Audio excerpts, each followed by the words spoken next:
Baik, Bapak Ibu, Bismillahirrahmanirrahim.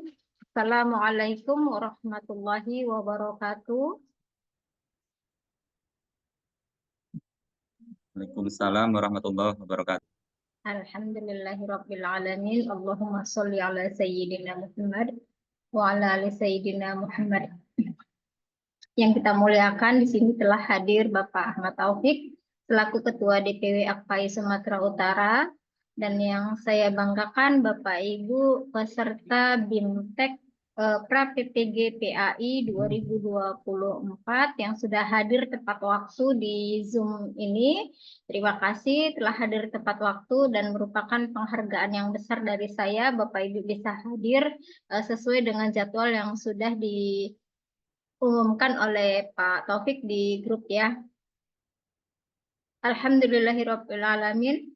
Pertama dan yang paling utama, mari kita ucapkan puji dan syukur kepada Allah Subhanahu wa Ta'ala. Hari ini masih sehat walafiat, masih bisa mengikuti kegiatan hari kedua kegiatan BIMTEK ini ya.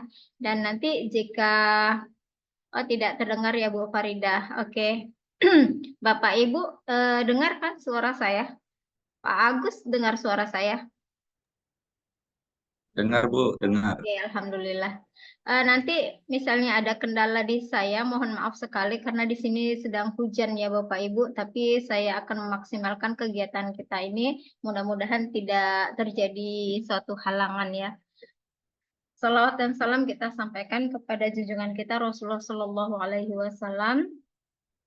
Mudah-mudahan kita merupakan umat yang mendapat syafaat di yaumil akhir. Amin amin ya rabbal alamin. Bapak Ibu boleh dong komentar di kolom chat kira-kira kegiatan kita hari ini judulnya apa ya?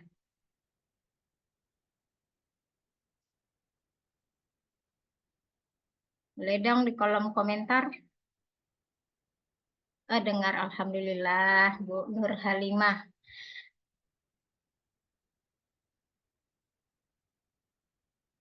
Kira-kira apa materi kita hari ini?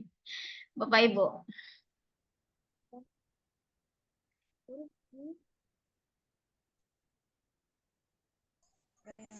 Asesmen, oke. Terima kasih Bu Dewi sudah Asesmen menjawab. kurikulum merdeka, Bu. Oke. Asesmen kurikulum merdeka. Oke, baik. Terima kasih. Berarti kita fokusnya ke kurikulum merdeka ya, atau ke K13? Ini gimana? Kita berarti fokusnya ke asesmen kurikulum merdeka ya. Oke. Berarti tidak. Oke, materi yang dilaksanakan oleh kurikulum merdeka. Oke. Oh gitu, ya Bu Sudarti, terima kasih responnya ya, Bapak Ibu. Bapak Ibu jika tidak terhalang kendala signal atau apa, mohon untuk mengaktifkan kameranya ya, biar supaya ada interaksi antar kita. Tuh. Oke, asesmen kurikulum merdeka. Baik, ini teman-teman yang baru masuk agak lambat saya terima ya, karena itu memerlukan tangan saya untuk bergerak menerima untuk masuk ya. Oke, Bapak Ibu, sebelum masuk materi juga, Bapak Ibu sudah makan malam? Boleh di kolom chat makan apa tadi?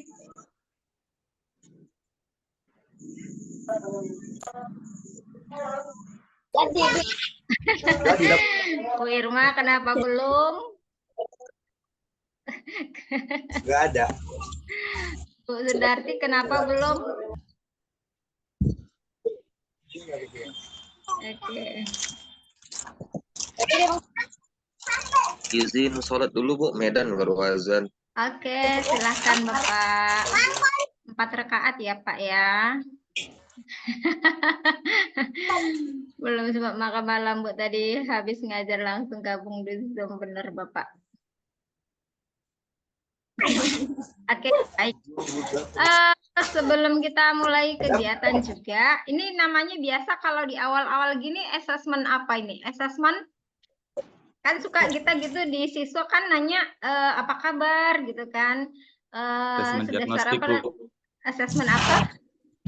Mau kata apa? Oke, ada yang mengatakan asesmen diagnostik gitu ya. Tetapi diagnostik itu, asesmen diagnostik itu sekarang sudah tidak begitu dipakai istilahnya, karena itu terlalu dalam lah ya. Diagnosis itu kan biasanya dilakukan oleh ahlinya gitu, seperti dokter, kemudian psikiater gitu ya. Nah, itu sudah tidak diagnosis lagi, asesmen awal formatif ya. Awal formatif, kemudian formatif awal, kemudian nanti dibagi lagi, ada yang non kognitif, ada yang gitu. Yang non kognitif yang gimana? Kognitif dan kognitif, Bu. Iya, kognitif dan non kognitif itu begitu ya. Yang kognitif yang bagaimana? Kalau kita nanya, ini saya tanya nih, ini kognitifnya. Bapak Ibu, apa yang Bapak Ibu ketahui tentang asesmen merdeka? Bolehlah di kolom komentar ya. Apa Bapak Ibu ketahui tentang kurikulum merdeka? Oke. Saya sambil terima teman-teman yang baru masuk ya. Jadi kalau di Zoom itu, kalau ada teman-teman yang terlambat itu kayak kita, mereka masuk, kita bukain pintunya dulu Bapak Ibu. Jadi makanya saya sangat berterima kasih sekali Bapak Ibu yang sudah hadir tepat waktu gitu. Pak Salahuddin, alamat rumah saya masih yang lama ini ya, bolehlah diantar rendangnya ya kemarin. Oke. Silakan Bu, apa yang Bapak Ibu ketahui tentang asesmen pada kurikulum merdeka? Iya. Karena mengikuti zaman. Oke Bu Sudarti, karena mengikuti zaman ya. Asesmennya yang Kurmer adalah asesmen yang tujuannya memetakan pengetahuan siswa. Oke, mantap sekali Pak Agus. Ada lagi Bapak Ibu? Mengikuti Aduan zaman maksudnya mengikuti zaman. Anak itu Mana, Bu? mengikuti zaman gimana nih Bu Sudarti maksudnya? Mana Bu Sudarti? Bolehlah ini buka mic-nya Bu Sudarti. Saya sambil terima teman-teman yang baru masuk ya Bapak Ibu ya. Gimana nih Bu Sudarti ini? Ada lagi Bapak Ibu sekilas, apakah di sekolah Bapak Ibu sudah mengaplikasikan kurikulum merdeka? Kalau Sudah, Bu. Sudah. Kalau sudah, tahun keberapa ini? Kami kebetulan tahun kedua, Bu. Tahun kedua. Ya, oke. Sudah, alhamdulillah. Berarti Bapak Ibu sebenarnya sudah mengaplikasikan penilaian pada kurikulum merdeka ya. Sudah 2 tahun. Iya. Oke. Ini pertanyaan jujur nih ya. Jawabannya harus jujur ya. Biasanya nih Bapak Ibu ketika membuat soalnya itu dari tahun ke tahun tetap sama atau selalu buat baru tetapi googling. Bolehlah. Atau Bapak Ibu mengadopsi soal-soal dari buku.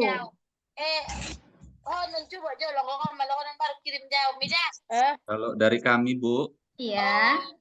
kebetulan tahun ini kan di sekolah saya menerapkan pembuatan soal itu sudah tidak mengikuti dinas pendidikan, tapi menyiapkan soal sendiri ya sekolah. Jadi kami kan masing-masing, Bu, guru itu kan punya bank soal ya, Bu ya. Iya.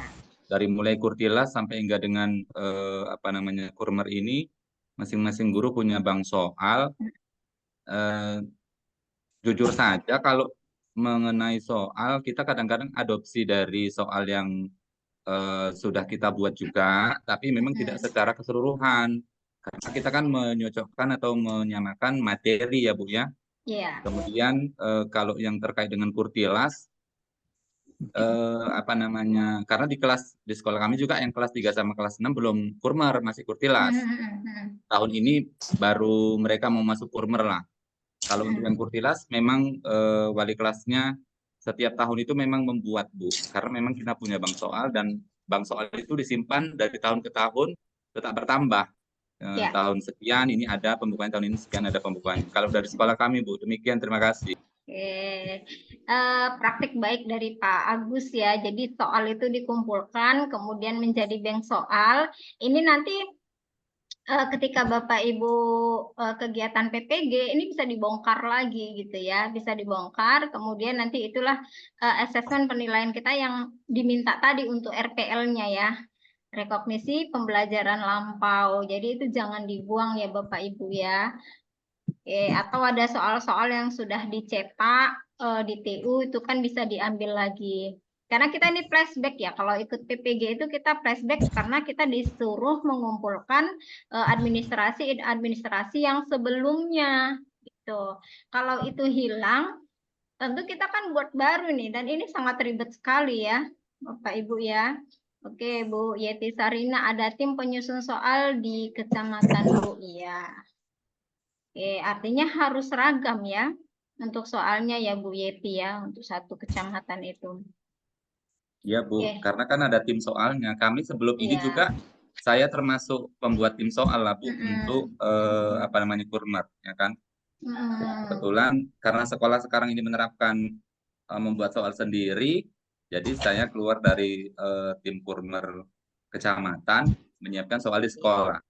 Iya, itu kalau di Kurmer kebanyakan seperti itu ya Pak, ada timnya dari MGMP, kecamatan, kabupaten, sampai provinsi ya. Tetapi ketika di kurikulum Merdeka, itu bisa jadi tidak efektif. Tidak efektifnya kenapa? Karena di kurikulum Merdeka ini kan kita mau menganalisis siswa dulu, ya kan? Belum tentu di sekolah yang satu dengan sekolah yang lainnya kebutuhan siswanya itu sama, kemampuannya itu sama gitu. Jadi benar-benar kenapa dikatakan kurikulum merdeka? Yaitu tadi kita kembali lagi kepada peserta didik. Fokusnya adalah peserta didik. Apa yang menjadi kebutuhan peserta didik dan bagaimana kemampuan guru tersebut itu menjadi pertimbangan yang sangat penting sekali dalam membuat soal itu. Jadi nggak bisa kita comot misalnya dari internet gitu. Belum tentu siswa kita bisa menjawab. Apakah ketika kita mengambil soal dari internet itu kita ajarkan juga kepada siswa gitu. Ya. Oke, kita lanjut. Terima kasih Pak Agus untuk responnya. Saya izin share screen ya Bapak Ibu. Oke. Sudah kelihatan ya. Oke. Nah, ini dia. Benar. Nah. Asesmen kurikulum merdeka. Oke. Ini kita lewati ya Bapak Ibu ya. Sudah punya CP terbaru belum Bapak Ibu? Yang terbit di 2024. Sudah ada di share di grup belum? Belum ada, Bu. Belum ada. Itu ada nanti yang terbaru. Saya nggak buka slide-nya pula ini untuk apa. Ada yang terbaru yang 2024. Dia sudah memahaminya semua gitu. Pakai kata memahami untuk apanya degree-nya ya. Kira-kira nih Bapak Ibu, mengapa perlu sudah pakai kata memahami ya Bu ya? Iya, semuanya pakai kata memahami karena itu adalah tingkatan tertinggi. Ketika siswa sudah memahami, berarti dia juga bisa melakukan, bisa menjelaskan, kemudian bisa menganalisis gitu. Udah seperti itu. Tetapi nanti ketika di pembuatan soalnya, dia menggunakan kata yang terukur, pakai taksonomi Bloom, itu bisa. Tapi kalau di CP-nya itu dia sudah menggunakan memahami semuanya. Nanti itu bisa dianalisis dan insya Allah AKPAI akan membersamai Bapak Ibu bedah capaian pembelajaran yang terbaru. Ditunggu saja ya. Nah ini ada pertanyaan, mengapa perlu dilakukan asesmen dalam pembelajaran? Kira-kira kenapa perlu ini? Bu Fauza, Ibu melakukan Ya, asesmen di kelas. Kira-kira kenapa itu perlu itu? karena agar kita tahu perkembangan pengetahuan siswa itu, Bu. Iya, agar kita tahu ya. Kemudian setelah tahu, kita bisa melakukan satu, perbaikan pembelajaran, ya kan? Yang Iya, kedua, iya, Bu. juga sebagai laporan, gitu ya. Oke. Biar kita tahu di mana kelemahan siswa dan perkembangan siswa itu setiap harinya kan gitu kan, Bu. Iya. Asesmen Ada pada mau saya, kurikulum mereka. Ya, kenapa Bu Fauza? ada lagi yang mau saya tanyakan, Bu. Oke, silahkan. Kita interaksi aja ya. Oke, silahkan. Terkait dengan pembuatan soal kemarin kan, Bu. Saya memang tidak terdaftar di situ namanya kan, Bu. Jadi soal-soal itu apakah itu akan apakah soal itu yang akan di apa namanya, Bu? Dijadikan sebagai soal soal untuk PPG nantinya, Bu.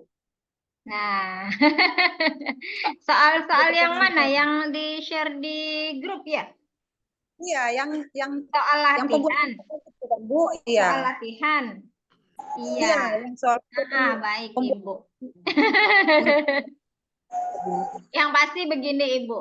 Itu belum tentu soal pasti, tetapi kita analisis bahwa bisa dipelajari. Ini kira-kira kita butuhnya pengetahuan tentang apa nih? Misalnya tentang penilaian, walaupun nggak redaksinya nggak seperti itu lagi mungkin, karena kan timnya sudah berbeda lagi. Tapi kita cuman agar kita pertama kita literasi, pahami soal, apa maunya soal, lalu kita jawab, itu yang pertama. Yang kedua, kita menambah pengetahuan, oh penilaian itu seperti ini gitu. Misalnya kalau ini soalnya tentang penilaian ya, itu oh di kurikulum Merdeka penilaiannya itu seperti ini gitu. Jadi soal itu hanya sebagai sebagai contoh. Nah, belum tentu redaksinya itu seperti itu, belum tentu. Jadi kayak simulasi, gitu Iya, kan? Iya. saya terus menulis, Bu. Saya bukukan itu semua soal-soalnya, mana tahu itu bakalan keluar nanti di saat ujian PPG nanti itu. Iya. Kemarin sepertinya sudah disampaikan Pak Taufik ya. Bapak Ibu jangan menghafal gitu, tapi dipahami soalnya, dipahami apa yang diminta. Nah, karena kan Iya, Bu. itu ada pengecohnya ya, pengecoh. Pahami itu soalnya. Karena kalau menghafal mati itu nanti kita udah pasti kita kalah. Tapi kalau kita pahami soal itu, maunya apa yang diminta, alurnya kemana. Nah, itu baru insya Allah kita bisa jawab gitu. Nah, di BIMTEK ini disinilah diberi pengetahuan tentang itu. Gitu. Misalnya asesmen pada kurikulum Merdeka, gitu kan. Nah, di sini kita sedikit tahu, nanti lebih dalamnya ketika PPG pasti itu akan diperdalam lagi. Karena untuk asesmen ini aja Bapak Ibu kemarin 8 hari itu tahun 2021 ya, 8 hari untuk belajar asesmen aja. Dan Bapak Ibu dalam satu malam ini berarti nanti bisa di ini lagi ya. Istilahnya ini hanya untuk pemanasan aja. Pemanasan Bapak Ibu, oh ternyata asesmen itu seperti ini. Inilah ringkasannya. Nanti lebih dalamnya lagi pasti akan dipelajari ketika PPG. Ya Bu, banyak manfaat. Iya, terutama kita menjadi terbiasa menjawab soal, itu dia. Ya kan? Terbiasa menjawab soal, kemudian terbiasa menyimak soal tadi, soal-soal simulasinya itu. Saya sambil terima teman-teman yang baru masuk. Baik, kita lanjut ya Ibu. Pertanyaan berikutnya, apa yang ingin Bapak Ibu harapkan dari penilaian pembelajaran? Kira-kira nih, apa yang Bapak Ibu harapkan? Baik Bu, boleh menanggapi? Silakan Pak Selamat. Ya, paling tidak untuk memperdalam bagaimana kita bisa mengaplikasikan tentang asesmen diagnostik kemudian tentang asesmen formatif dan sumatif dalam proses pembelajaran, kemudian bagaimana juga supaya pembelajaran itu asesmen itu sesuai dengan pembelajaran yang berdiferensiasi kepada siswa, sehingga kalau saya rasa ya, pendapat saya, kalau per kecamatan dibuat satu bank soal untuk kurikulum merdeka, saya rasa kurang tepat karena setiap sekolah itu beragam-ragam kemampuan siswanya. Nah, jadi perlu disampaikan kepada kami bagaimana proses asesmen diagnostik itu, karena memang disitulah untuk kita memetakan siswa sesuai dengan minat, bakat, dan kemampuannya. Mungkin itu, Ibu. Oke, terima kasih Pak Salamat atas jawaban dan responnya ya. Apa yang ingin Bapak Ibu harapkan dari penilaian pembelajaran? Yang paling utama adalah kita ingin mengukurin apakah tujuan pembelajaran yang sudah kita tetapkan itu tercapai atau tidak, gitu ya. Suara saya dengar ya? Deras banget hujannya ini. Dengar, Bu, dengar. Dengar ya, alhamdulillah. Hujan. Oke, saya yang kurang dengar kalau Bapak Ibu ngomong. Oke, jadi yang diharapkan itu apakah tujuan pembelajaran yang sudah kita tentukan itu tercapai atau tidak, gitu. Nah, kalau tidak tercapai, ini seperti apa tindakan kita? Kalau sudah tercapai, tindakan kita seperti apa? Kan itu nanti ada remedial ya, ada remedial untuk jika belum tercapai. Tetapi di kurikulum Merdeka ini sebenarnya setelah ujian semester, ujian sumatif, itu tidak ada remedial. Kenapa tidak ada remedial? Karena kita sudah memperbaiki ketidaktahuan siswa itu ketika di formatifnya. Formatif itu kan tujuannya untuk memperbaiki pembelajaran, ya, memperbaiki baik itu strateginya, metodenya, dan kita pada pendekatan siswanya seperti apa, itu di formatifnya. Atau materi kita terlalu tinggi kemudian kita turunkan kembali, itu di formatif. Jadi ketika ujian sumatif dilaksanakan itu sudah tidak ada siswa yang tidak mampu. Nah, dan lebih baik lagi jika misalnya di ujian sumatif itu Bapak Ibu mencomot soal, mengambil soal yang sudah pernah diujikan ke siswa. Diambil misalnya bab ini diambil 3 soal, bab 1 diambil 3 soal, bab 2 diambil 3 soal, gitu kan. Jadi soal itu memang sudah pernah diujikan, kemudian diujikan kembali, itulah nanti menjadi nilai sumatif. Ya, itu hanya trik saja, tapi tujuan dari asesmen formatif ya untuk memperbaiki pembelajaran. Oke, kita lanjut Bapak Ibu.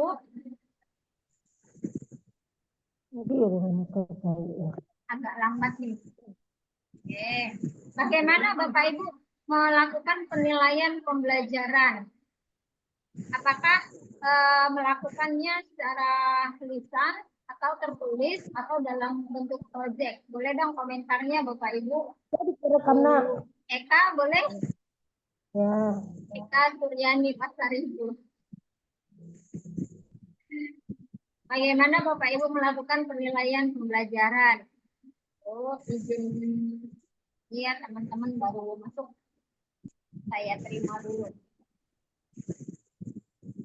Oke. Tertulis, Bu Sudarti tertulis ya. Boleh.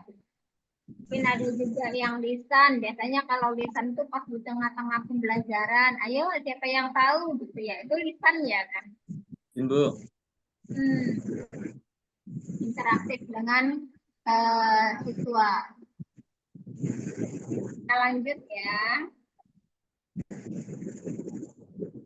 Nah, ini adalah prinsip assessment yang harus kita ingat ya Bapak Ibu. Nah, kalau di kurikulum Merdeka kemarin prinsip assessment-nya itu banyak. Saya buka. Nah, ini dia. Ini prinsip assessment ketika di kurikulum Merdeka ya. Ada SOHI, objektif, adil, terpadu, terbuka, menyeluruh, sistematis, beracuan kriteria, kemudian akuntabel, bisa diukur gitu. Tapi di kurikulum Merdeka diringkas lagi menjadi bahwa asesmen itu yang pertama harus punya prinsip informatif.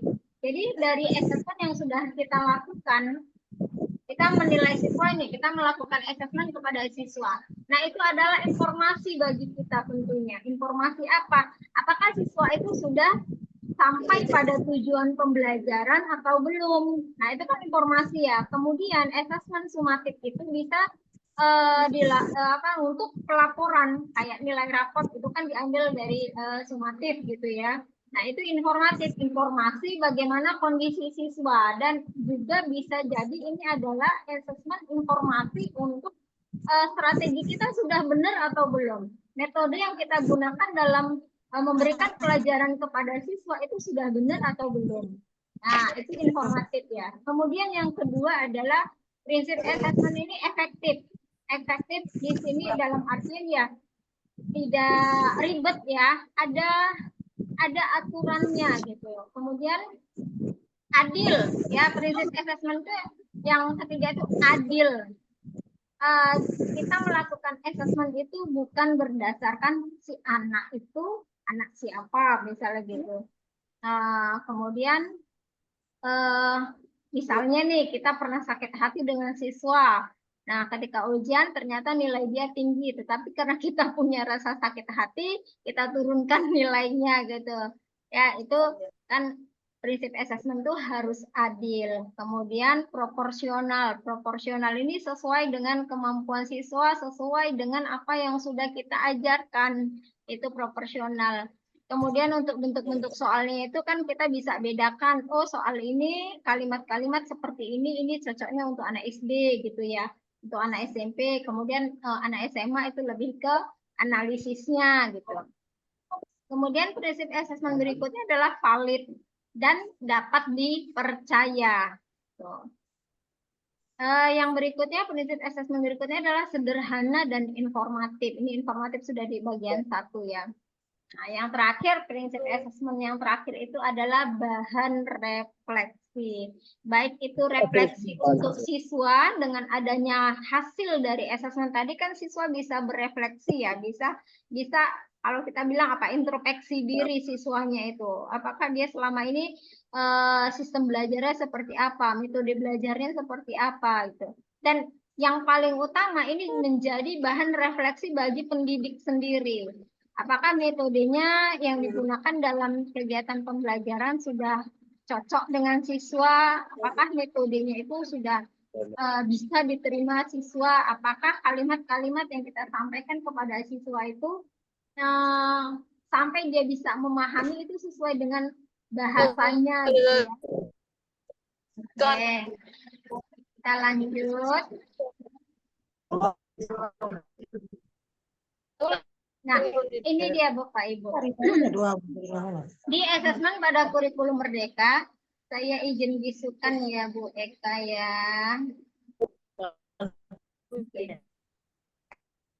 Nah, asesmen pada kurikulum Merdeka, ini ada 2, formatif dan sumatif. Itu aja Bapak Ibu. Ya. Hanya ada 2, formatif dan sumatif. Formatif itu digunakan tadi untuk memperbaiki pembelajaran, itu formatif. Ya, kalau sumatif itu untuk pelaporan. Nah, formatif ini bisa dilakukan berulang-ulang ketika di dalam kelas, ketika selesai satu materi misalnya. Tuh. Itu formatif. Sumatif juga bisa dilakukan berulang-ulang. Apakah Bapak Ibu melakukannya setelah selesai satu bab, kemudian untuk mengambil nilai, itu juga sumatif.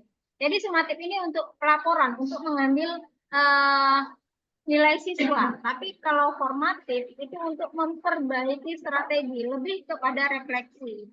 Makanya tadi di formatif itu ada 2 lagi, formatif awal ya, non kognitif dan formatif awal kognitif. Nah, formatif awal itu yang ditanya yang di depan-depan tadi yang waktu. Nah, yang non kognitif itu yang tidak ada hubungannya dengan pengetahuan. Misalnya guru menanyakan apa kabar gitu kan. Kemudian tuliskan 3 hal yang kamu syukuri pada hari ini, gitu kan? Itu bisa. Atau bisa juga kita menyuruh siswa tuliskan 1 hal yang kebaikan yang kamu lakukan pada hari ini. Kalau kita masuk pagi nih, masuk jam 7.30. Kebaikan apa yang sudah kamu lakukan sampai di pukul 7.30 gitu. Misalnya, itu kan termasuk bisa kita menilai sikap siswa ya. Kalau dia meminjamkan pulpen temannya gitu kan, atau memberi goncengan kepada temannya ke sekolah gitu, itu udah termasuk asesmen formatif awal yang non kognitif. Nah, kalau yang kognitif itu lebih ke pengetahuan. Misalnya kita tanya apa yang kamu ketahui tentang hari akhir, itu sudah termasuk sebelum kita masuk pada materi, itu termasuk pada formatif asesmen formatif awal kognitif. Oke, sampai di sini bisa dipahami ya Bapak Ibu ya untuk formatif dan sumatif. Sebelum beranjak ke slide berikutnya, mungkin sambil kita ini boleh ada yang mau bertanya mungkin Bapak Ibu. Oke. Berakhlak serius untuk belajar. Oke, ini dari Bu Fauzia. Bu Fauza. Assalamualaikum Ibu. Langkah-langkah apa saja yang harus kita lakukan agar anak didik kita terbuka pemikiran untuk berakhlak serius untuk belajar, mengingat sekarang anak-anak didik berkurang minatnya untuk belajar.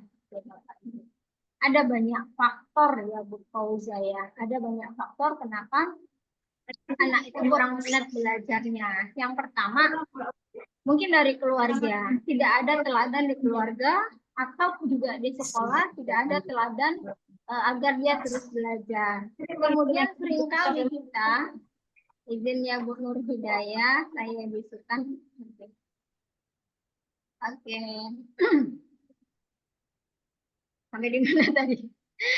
Nah, pertama dari keluarga tentunya. Teladannya ada enggak? Terus kita itu lebih sering gini ya. Misalnya kita menyuruh anak, melarang anak membuang sampah. Ya, ayo buang sampah pada tempatnya. Kita mungkin saat ini jarang sekali kita menanya ke siswa, kenapa? Kita tanya, menjadi kesadarannya itu muncul. Kita dengan pertanyaan itu, siswa itu menjadi kesadarannya muncul gitu. Kenapa sih kita harus membuang sampah pada tempatnya? Nah, dia akan berpikir gitu. Apakah perlu kita membuang sampah pada tempatnya? Nah, daripada kita menyuruh buang sampah pada tempatnya gitu. Jadi dengan pertanyaan-pertanyaan seperti itu akan membangkitkan kesadaran. Begitu juga ketika misalnya kita menyuruh anak untuk belajar. Biasanya kan hanya dalam bentuk perintah saja ya. Belajar, belajar gitu. Tanpa kita menanyakan apa yang bisa menggugah kesadaran dia untuk belajar.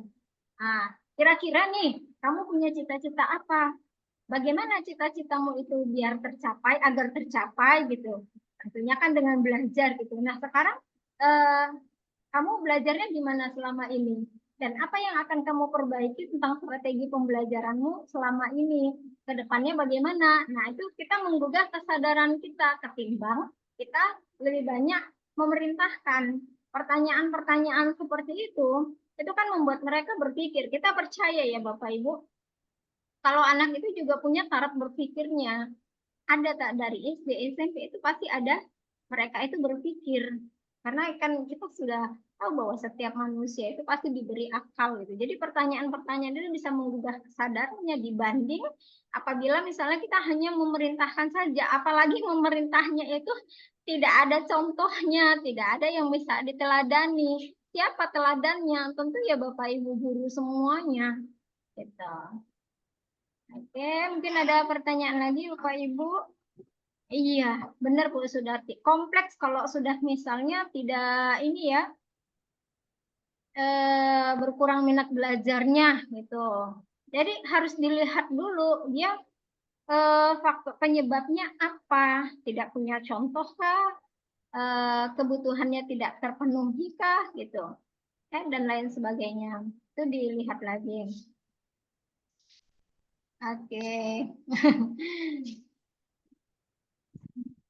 Oke, ada lagi Bapak Ibu? Iya, pergaulan, kemudian bisa jadi juga minder, banyak faktor seperti itu. Tapi tentunya kita sebagai guru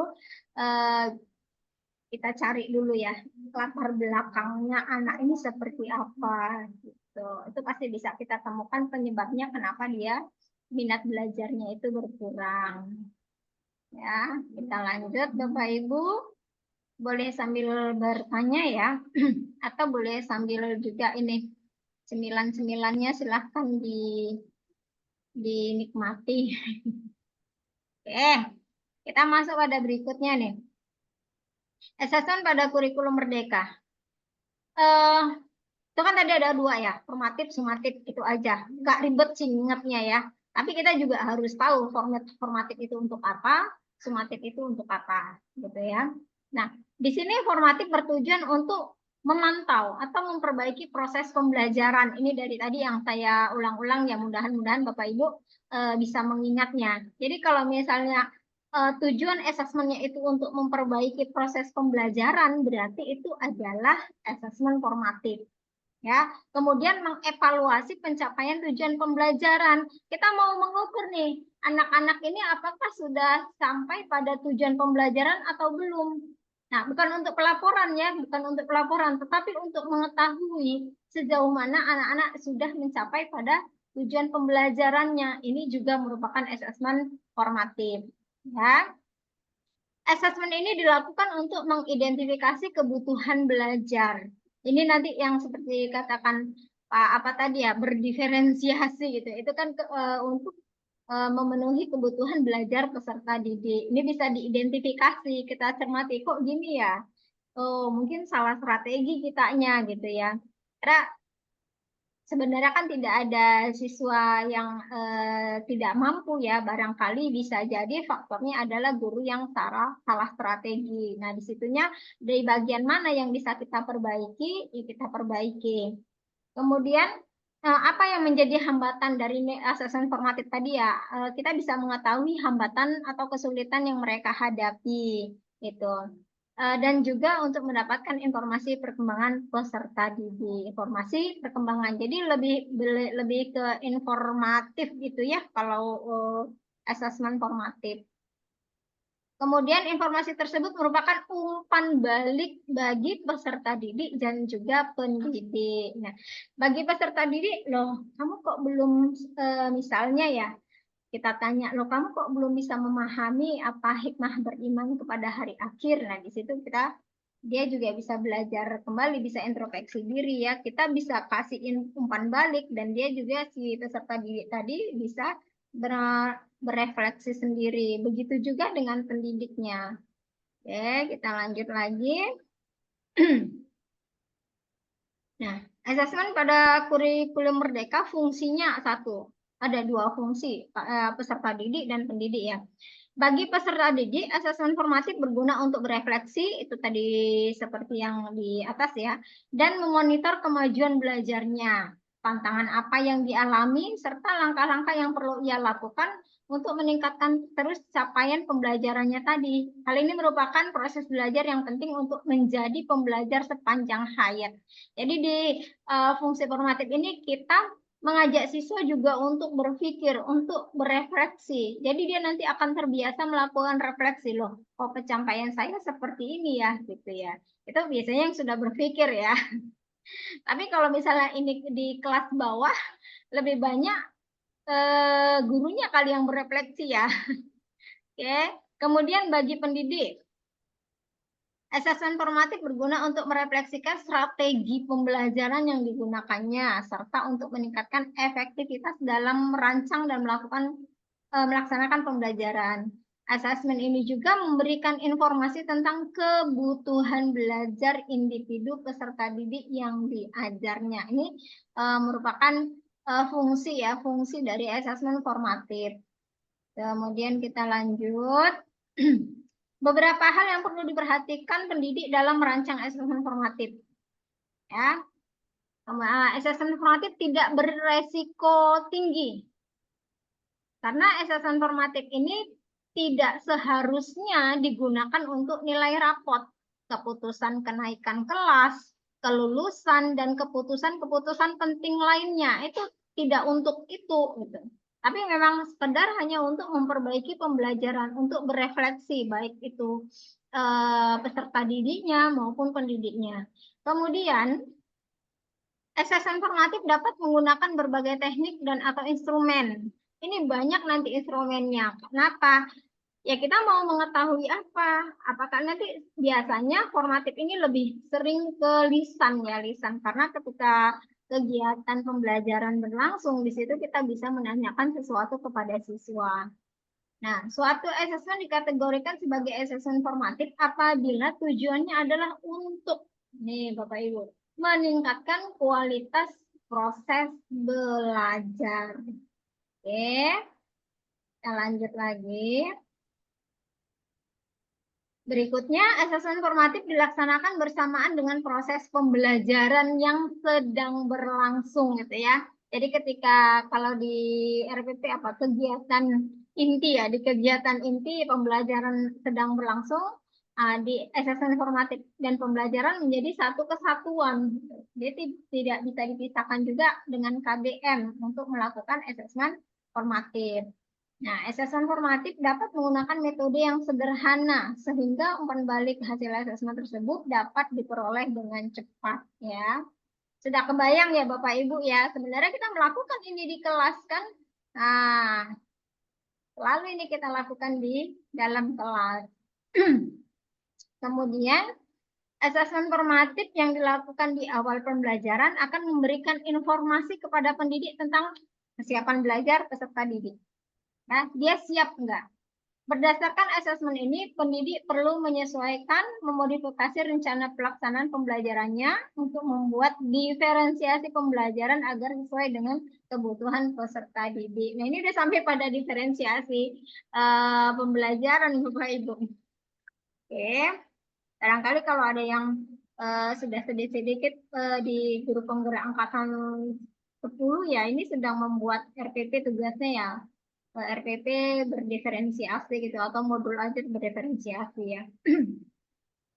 Kemudian instrumen assessment yang digunakan dapat memberikan informasi tentang kekuatan ya, hal-hal yang masih perlu ditingkatkan oleh peserta didik dan mengungkapkan cara untuk meningkatkan kualitas tulisan, karya dan atau performa yang diberikan umpan balik gitu. Ya, jadi lebih ke refleksi dan umpan balik, kemudian perbaikan strategi atau metode pembelajaran itu assessment formatif ya. Kemudian kita lanjut yang sumatif. Nah, bertujuan untuk memantau, memperbaiki proses pembelajaran serta mengevaluasi pencapaian tujuan pembelajaran. Asesmen ini dilakukan untuk mengidentifikasi kebutuhan belajar peserta didik, hambatan kesulitan yang mereka hadapi, dan juga untuk mendapatkan informasi perkembangan peserta didik. Kemudian informasi tersebut merupakan umpan balik bagi peserta didik dan juga pendidik, ini hampir sama ya. Oke, fungsi asesmen formatif. Nah, di bagian fungsinya ini berbeda dia dengan yang formatif. Di asesmen sumatif ini menjadi alat ukur untuk mengetahui pencapaian hasil belajar peserta didik dalam satu atau lebih tujuan pembelajaran di periode tertentu. Gitu. Nah, sumatif ini kapan dilaksanakan? Sumatif ini bisa dilaksanakan satu, boleh jadi Bapak Ibu melaksanakannya ketika satu bab sudah selesai. Itu sumatif. Bisa jadi Bapak Ibu melakukannya ketika dua atau lebih materi selesai. Ini nanti menjadi mid semester itu ya. Nah, bisa jadi juga Bapak Ibu melaksanakan asesmen sumatif ketika setelah pembelajaran selama 6 bulan. Itulah yang nanti untuk laporan capaian pembelajaran. Jadi ya ini balik lagi ke Bapak Ibu gitu. Sumatif ini kapan mau dilakukannya, tapi kemungkinannya itu tadi. Kalau sudah selesai satu pembelajaran atau materi, kemudian Bapak Ibu ingin menguji pengetahuan siswa untuk mengambil nilainya dan sebagai laporan, maka itu adalah asesmen sumatif. Kita lanjut. Mendapatkan nilai capaian hasil belajar untuk dibandingkan dengan kriteria capaian yang telah ditetapkan. Yang terakhir, menentukan kelanjutan proses belajar siswa di kelas atau jenjang berikutnya. Nah, ini kan kita kalau di kurikulum Merdeka itu ada fase ya, ada fase A, fase B, fase C, D, dan E itu ya. Nah, ini menjadi laporan gitu. Misalnya ya, misalnya yang paling gampang aja, peserta didik ternyata belum bisa membaca Al-Quran. Nah, untuk jenjang berikutnya ini bisa kita laporkan kepada guru yang setelah kita siapa yang mengajarnya. Kalau tetap kita ya berarti di situ nanti yang akan kita perbaiki. Gitu. Ya, maka ada fase A, fase B tadi ya. Kalau pada kurikulum Merdeka. Nah ini dia asesmen formatif, kemudian asesmen sumatif. Nah, saya besarin dulu ya, kelihatan ya. Nah, ada asesmen as learning, asesmen sebagai refleksi proses pembelajaran. Ini formatif ya. Kemudian asesmen for learning, pasti pernah dengar-dengar ini dong ya, istilah-istilah seperti ini. Asesmen untuk memperbaiki proses pembelajaran. Nah, kalau asesmen for learning ini bisa jadi ke asesmen sumatif, bisa juga ke formatif. Nah, kemudian yang terakhir adalah assessment of learning. Asesmen sebagai evaluasi pada akhir proses pembelajaran. Nah, ini sumatif gitu. Ya. Lanjut. Merencanakan asesmen. Kapan saja Bapak Ibu merencanakan asesmen? Nah, rencana asesmen dimulai dengan perumusan tujuan asesmen. Bapak Ibu harus tahu dulu tujuan asesmennya apa.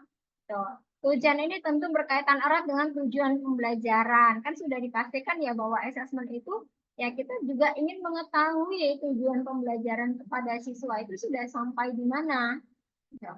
Kemudian setelah tujuan dirumuskan, pendidik memilih dan atau mengembangkan instrumen asesmen, instrumen ya alat-alat penilaiannya.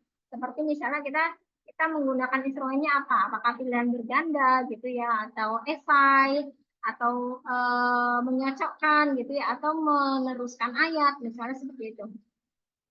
Beberapa hal yang perlu diperhatikan dalam memilih pengembangan instrumen antara lain. Pertama, perhatikan dulu karakteristik peserta didiknya.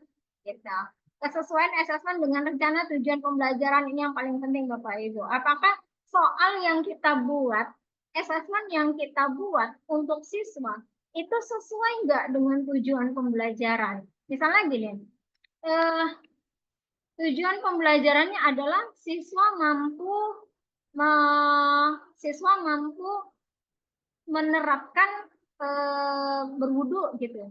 Nah, di situ kan harusnya pertanyaannya tuliskan langkah-langkah berwudu gitu ya. Kalau dia dalam bentuk esai gitu.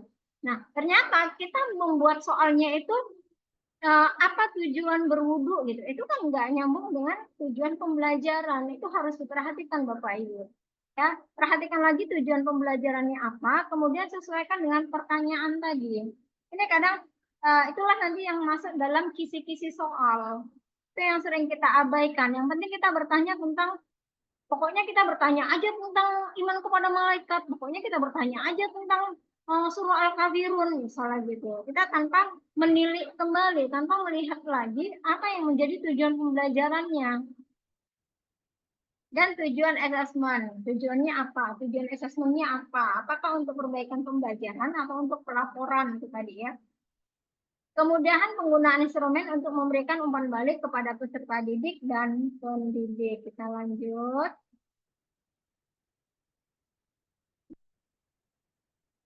Di sini deras sekali Bapak Ibu ujiannya.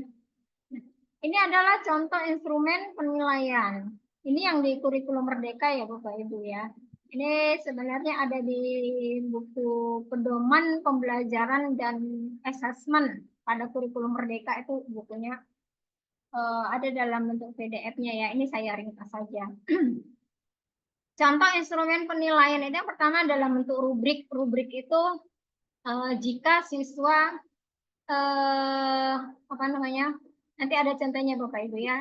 Jika siswa sudah dari tajwidnya apakah sudah tercapai gitu ya. Kemudian dari makhrajnya apakah sudah tercapai. Itu kalau bicara tentang ayat. Kemudian contoh instrumen penilaian juga bisa dalam bentuk checklist gitu. Oh sudah bisa, tajwidnya sudah bisa, kita tinggal checklist aja. Berarti ini dalam bentuk tabel biasanya kan. Oke. Kemudian catatan anekdotal ini jarang sekali kita gunakan ya Bapak Ibu, karena catatan anekdotal ini membutuhkan waktu ya. Ini adalah catatan singkat hasil observasi gitu. Ya kebayang ya Bapak Ibu, satu kelas 36 orang kita observasi semua, ada 10 kelas ya. Wah, habis waktu kita hanya untuk mengobservasi ya. Catatan singkat hasil observasi yang difokuskan pada performa dan perilaku yang menonjol, disertai latar belakang kejadian dan hasil analisis atau observasi yang dilakukan. Ini jarang sekali karena ini lebih ke apa ya? Lebih ke penilaian sikap ya. Kemudian grafik perkembangan, grafik atau infografik yang menggambarkan tahap perkembangan belajar. Ini juga bisa jadi contoh instrumen penilaian. Tetapi yang sering kita gunakan ini yang rubrik ya, rubrik dan checklist. Oke, kita lanjut lagi. Bapak Ibu, boleh sambil di kolom chat ya Bapak Ibu ya.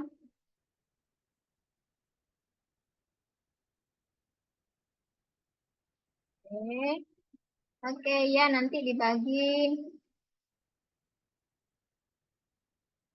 Oke, Bu Mas Dalena Sihombing sudah terjawab tadi ya. Apa yang menjadi perbedaan antara formatif dan sumatif? Nah, Bu Mas Dalena, bolehlah di kolom komentar Bapak Ibu apa yang membedakan nih formatif dan sumatif. Saya tunggu 5 menit sambil saya membuka pintu untuk teman-teman yang sudah mengetuk di pintu Zoom. Atau boleh dong suaranya, hidupkan mic-nya. Apa sih perbedaan antara asesmen sumatif dan formatif? Silakan Bapak Ibu.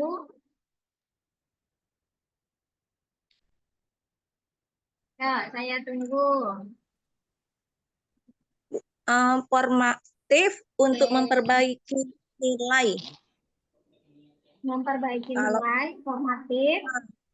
Nah, kalau sumatif untuk mengambil nilai laporan. Oke, itu ringkasnya ya Bu Tati ya. Oke, teman-teman yang lain ada? Boleh dong suaranya? Ayo jangan dibiarin ngomong sendiri, nggak mau saya. Harus ikut Bapak Ibu. Oke, silakan. Kalau formatif, Bu, Hmm. kalau formatif tadi kan salah satu tujuan daripada formatif adalah untuk memperbaiki pembelajaran, karena formatif itu kan bisa dilakukan pada saat materi sedang berlangsung, ya kan? Nah, satu tujuannya. Kemudian kalau untuk asesmen sumatif tadi yaitu yang diambil nilainya itu sebagai pelaporan, baik dalam bentuk isi raport ataupun laporan kepada kepala sekolah. Iya. Terima kasih, Bu. Oke, terima kasih Pak Agus. Walaupun dua-duanya berfungsi untuk refleksi ya, apalagi kalau sumatif itu refleksi bagi sekolah tentunya ya kan. Refleksi kemudian bagi pemerintah juga dalam skup besarnya. Oke, ada lagi Bapak Ibu. Kira-kira menurut Bapak Ibu apa sih yang membedakan antara asesmen sumatif dan formatif? Ini sambil menjawab pertanyaan dari Bu Masda tadi ya. Ya. Bu Magdalena. Oke. Magdalena. Sedang formatif. Oke. Ringkas banget ya Pak Abdus Salam ya, formatif penilaian. Asesmen penilaian Pak, asesmen itu penilaian. Ya, oke dari Bu. Bu, boleh bertanya, Bu. Oke, silakan Pak. Ini Bu, ini terkait dengan asesmen ya. Entah mungkin kalau di sekolah saya, mungkin juga teman-teman sebagian ada yang mengalami. Dalam satu kelas itu kan Bu, kita kan punya murid atau punya siswa itu kan latar belakangnya itu kan semua tidak sama. Ya. Kemudian pengetahuan mereka tidak sama. Dalam membuat asesmen itu kan kita harus perhatikan gitu ya kan, karena kita kan tadi kita belajar itu atau mengajar itu kan sesuai dengan minat bakat siswa, sesuai dengan pemetaan yang sudah kita lakukan di awal semester, ya kan? Nah, kemudian yang menjadi kendala, Bu, ketika dalam satu kelas itu ada siswa yang katakanlah kan memang tidak ada dan kita tidak boleh mengatakan bahwa siswa itu bodoh gitu ya kan Bu ya. Tapi ternyata ada siswa itu yang memang seharusnya dia sekolah di sekolah inklusif, tetapi dia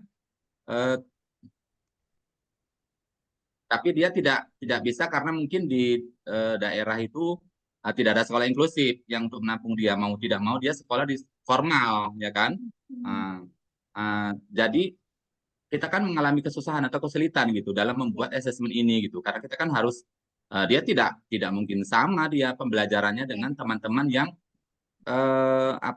pengetahuannya itu berbeda dengan dia gitu. Dan metode kita mengajar itu juga harus berbeda dengan teman-temannya. Itu yang disebut dengan pembelajaran berdiferensiasi.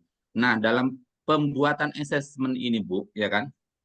Tentu kita kan juga harus kalau untuk kognitif dan kognitifnya mungkin bisa lah, karena artinya asesmen kognitif itu kan dia hanya sekedar pengenalan di awal-awal gitu kan. Kemudian terkait dengan formatif dan sumatif, ya kan? Tentu kita kan harus punya perbedaan gitu ya kan, perbedaan dengan teman-teman yang IQ-nya itu mungkin di atas rata-rata gitu ya kan. Nah, untuk hal ini Bu, tentu kan semua guru itu nggak sama pengetahuannya, kemudian mungkin ada mengalami kesulitan, khususnya saya sendiri. Karena di kelas saya ada siswa yang seperti itu, mau dibuat seperti apapun sama dia, bentuk asesmen itu yang dijawab sama dia ya hanya sekedar coretan, hanya sekedar garis, hanya sekedar angka, begitu saja gitu.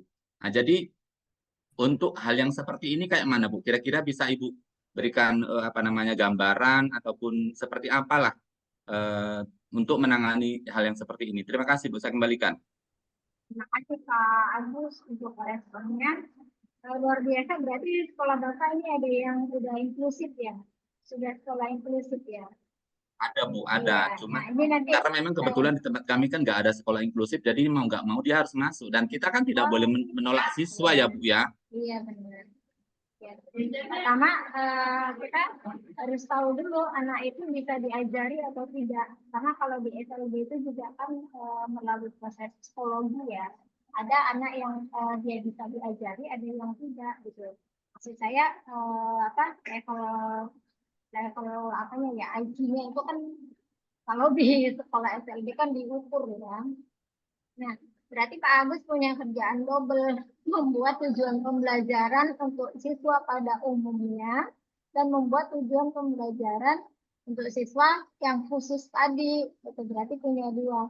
Nah, apakah sama? Ya tentu tidak. Kenapa? Karena profilnya juga sudah berbeda, kebutuhannya juga sudah berbeda, apalagi kemampuannya itu sudah sangat berbeda ya. Nah, kalau ya saya belum punya pengalaman sih Pak untuk siswa yang seperti itu, karena kan SMK ya, SMK itu nggak bisa masuk ke yang inklusif. Karena misalnya dia ini buta warna gitu, saya kan ada di SMK itu ada PKJ ya. Misalnya kalau dia buta warna, untuk membedakan kabel merah sama kabel biru, kalau ketukar kan kebakar ya Pak ya. Itu kan sudah termasuk dasar di situ tidak bisa. Nanti kita bisa sharing dengan Pak Taufik ya. Pak Taufik ini di sekolahnya ada yang inklusif juga. Nanti di akhir-akhir nanti kita bisa tanyakan ya. Tapi pastinya tentu Pak Agus ini jadi punya tugas double dalam membuat asesmen dan tujuan pembelajaran ya. Betul Bu, memang iya. memang seperti itu karena begini Bu. Kebetulan memang sebetulnya dia murid saya itu dia begini modelnya. Kalau kita berbicara berhadapan dengan dia tidak akan melihat kepada kita gitu Bu. Wajah muka itu dia tidak pernah melihat kepada orang yang berbicara, sehingga itu pandangan dia entah kemana gitu, pandangan entah kemana. Tetapi ketika nanti pembelajaran itu menggunakan metode yang saya gunakan itu metode bermain, ya kan, dia akan nyambung gitu ya kan Bu, dia akan nyambung. Artinya kita kan memang kan sebagai guru harus jeli ya kan, harus jeli. Oh ternyata memang anak ini dia apa namanya kinestetik, dia suka dengan yang bergerak-bergerak gitu ya kan.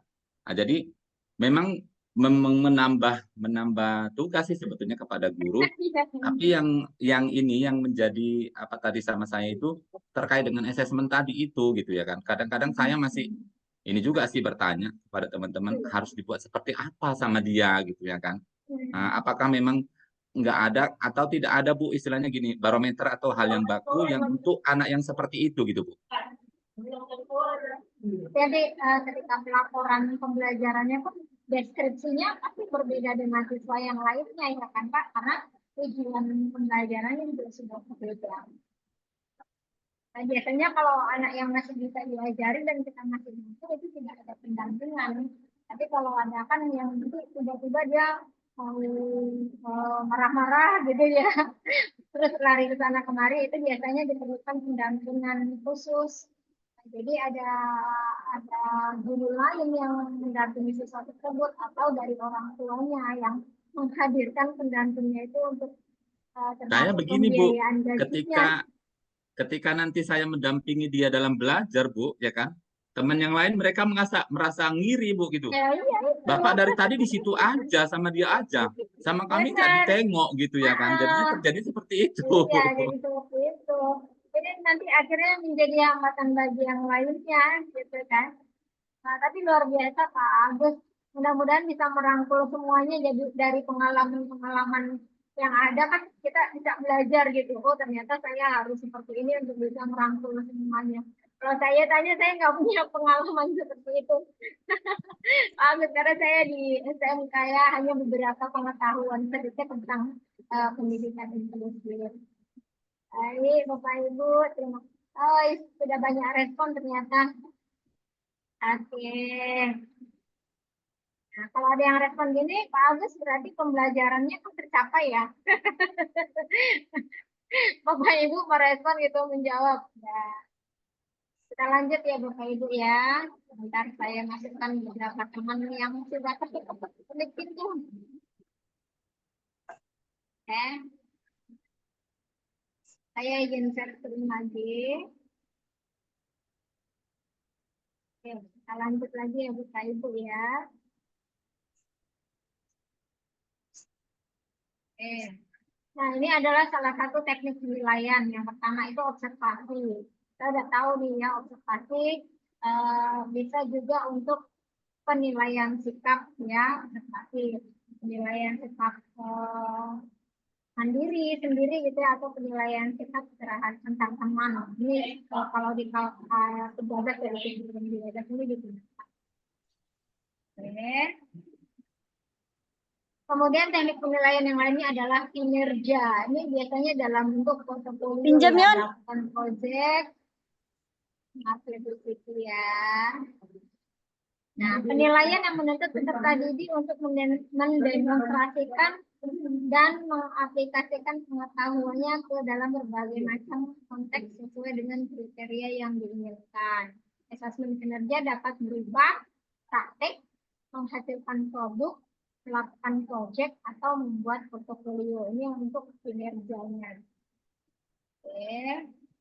Kemudian project, kegiatan penilaian terhadap suatu tugas meliputi kegiatan perancangan, pelaksanaan, sampai pada laporan. Sudah di sini hujannya. Mudah-mudahan tidak ada kendala ya. Kemudian ini yang paling terkenal ya, teknik penilaian yang paling terkenal dan sering kita gunakan selalu gitu, tes tertulis.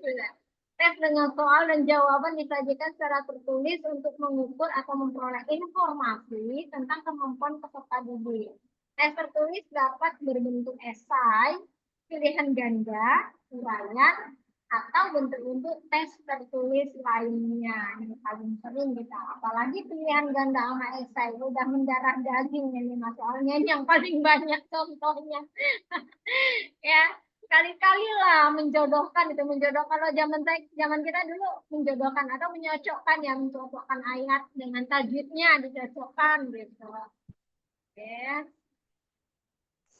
Kemudian kita lanjut tes tulisan. Ini kadang tes tulisannya campur pertanyaan, campur merepet. Ini masa gitu nggak tahu sih kan udah diajar. Pemberian soal pertanyaan yang menuntut peserta didik menjawab secara lisan dan dapat diberikan secara pasifal ketika pembelajaran. Ini tekniknya. Tambah lagi kemudian penugasan, pemberian tugas kepada peserta didik untuk mengukur pengetahuan dan fasilitas peserta didik diperoleh atau meningkatkan pengetahuan. Kemarin ada pengalaman ini, ada orang tua yang protes, orang tua protes.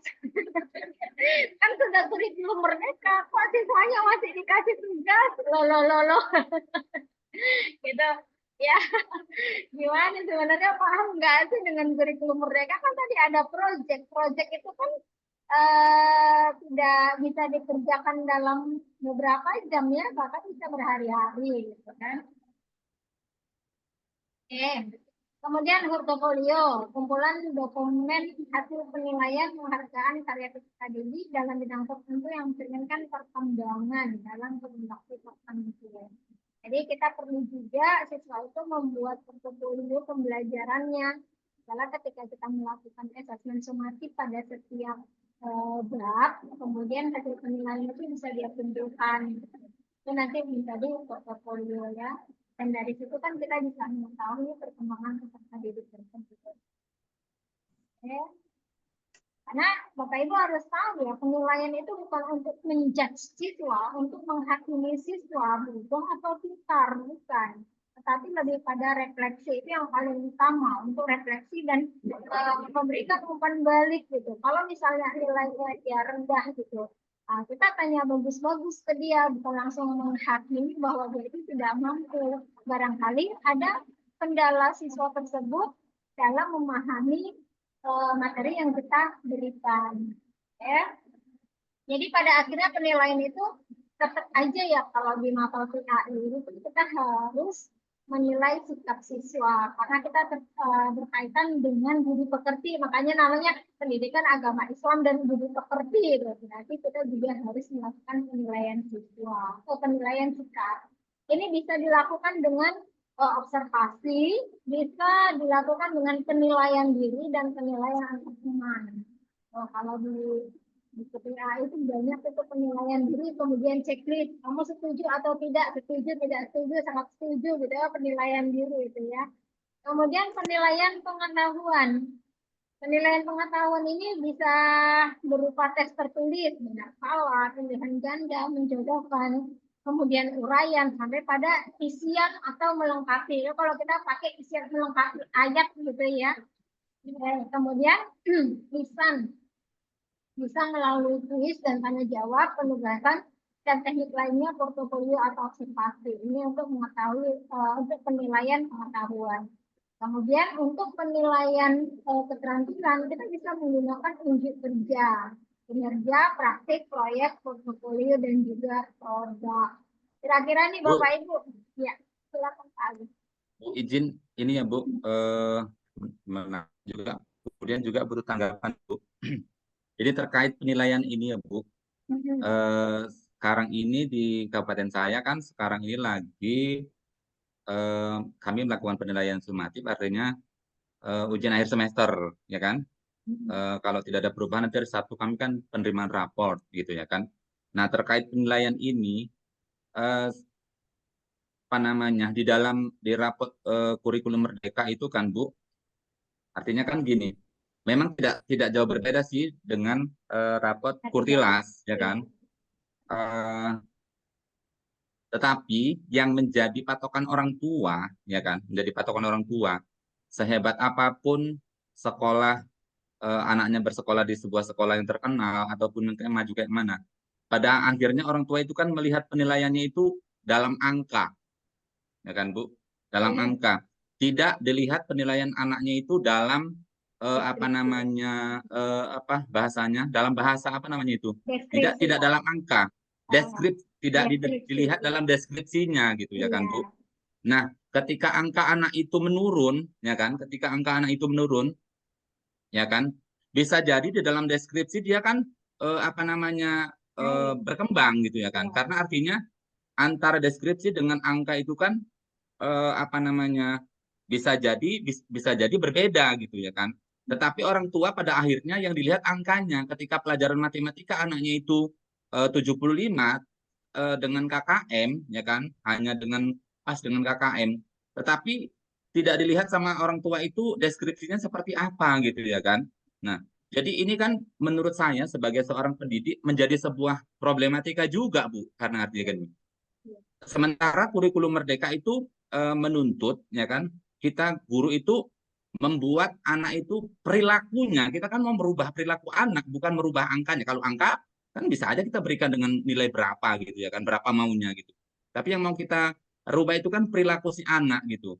Nah, jadi kadang-kadang menjadi sebuah problem juga sama kita sebagai guru, harus yang bagaimana sebetulnya gitu. Apakah angkanya ditinggikan ataukah di deskripsinya kita nanti yang harus kita perbaiki begitu. Nah, jadi mengenai hal ini Bu, kira-kira bisa lah Ibu berikan tanggapan biar supaya nggak ini juga kami sebagai orang guru galau gitu kan. Angka bisa saja kita berikan angka 90 ya kan. Tetapi di deskripsi dia belum mengalami kemampuan peningkatan gitu ya kan. Nah, jadi seperti Bu. Terima kasih Bu. Oke, baik, baik. Pak Agus, ya berarti ini nanti ada rentang nilai Pak Agus. Kan kalau di kurikulum mereka tuh ada rentang nilainya. Itu ya, misalnya dia cukup baik, kemudian sangat baik. Kalau cukup itu rentang nilainya dari angka berapa sampai ke berapa, itu kan kita yang tentukan. Nah, sebaiknya rentang nilai ini tidak berubah. Jadi sehingga misalnya siswa dari 80 awalnya, kemudian dia menjadi 79 loh, kok bisa jadi 79 sementara di deskripsi untuk cukup baik dan amat baik itu kan sudah kita tentukan sehingga ketika siswa mengalami peningkatan dalam pembelajarannya nilainya naik itu bisa terlihat gitu ya dari angkanya itu. Nah, itu yang pertama. Kemudian yang kedua kita ketika bagi rapat penting sekali ya orang tua itu dihadirkan dan kemudian untuk memberi penjelasan bahwa angka itu ya tidak menjadi patokan, itu perlu kita beri pemahaman juga kepada siswa ya karena kita sendiri aja kadang masih belum begitu paham untuk kurikulum merdeka apalagi orang tua siswa yang bukan itu pegangannya, bukan itu makanan sehari-harinya gitu. Nah, jadi untuk rentang nilai itu bisa diperhatikan kembali. Gitu. Nah, pasti kan kalau misalnya dia mengalami perkembangan, kan pasti angkanya tetap naik kalau kita gunakan rentang nilai. Ini Pak ya, untuk cukup Izin baik. Bu Eli, Iya, silakan Pak Selamat mungkin bisa menanggapi. saya mau nanya juga nih Oh, Pak Agus. Ya kan Pak Agus, silakan Pak Selamat. setahu saya di Kumar itu udah nggak ada lagi kita namanya KKM, yang ada Iya, KKTP, ya benar. kan? Jadi berapapun nilai yang diperoleh oleh siswa, tidak ada lagi batas ketuntasan minimal, ketuntasan minimal yang ada lagi. Nah, jadi tadi Pak Agus sampaikan sekolahnya masih menggunakan KKM gitu. Jadi gimana kira-kira Pak Agus kalau di sekolah masih menggunakan KKM tapi sudah menggunakan kurikulum merdeka, masih bingung juga saya ini. Jadi masih bercampur antara kurtilas dengan kumar nampaknya. Gimana tanggapannya kira-kira Pak Agus? Iya, baik Pak Selamat, terima kasih. Memang kebetulan memang di sekolah saya kan yang kurtilas belum apa namanya yang kurmer kan belum semua gitu ya kan. Belum semua. Jadi masih ada 2 kelas lagi 3 dan 6 dan tahun ini kebetulan mereka juga mau memasuki kurmer. Nah, sebetulnya kalau tadi saya sampaikan dengan apa namanya KKM ya kan, saya gambarannya seperti ini. Karena setiap terima raport ya kan, bukan di sekolah saya KKM itu apa sekarang ini masih menggunakan KKM tidak ya kan? Tidak, memang sudah karena kita sudah kurmer juga ya tidak ada batasan gitu ya kan. Memang itu sudah diberlaku sih tempat saya.